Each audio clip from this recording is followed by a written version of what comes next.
Hi everyone and welcome. Today we will be discussing about how to enable Shopify two-factor authentication. Now before we start, make sure you click the link below to get the best Shopify free trial and start your business with some exclusive bonuses.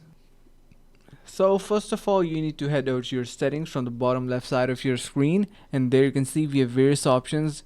We have our settings, and if I want to simply enable two-factor authentication, I need to head over to my store admin. Let's just head over to that. Left side you can see we have security. Head over to that, and here we have various options. We can enable two-factor authentication from this section. Simply turn this on, and once you do that, you can see we have this turn on two-step authentication. So that is pretty much it, and really simple. I hope this was the thing that you're searching for. If you click on turn on, it will be asking you about your password, and then it will be set up. So yeah, that is pretty much it for this video, and hope this video was helpful. Finally, make sure to click the link in the description below to take advantage of our exclusive Shopify free trial to start your business right away.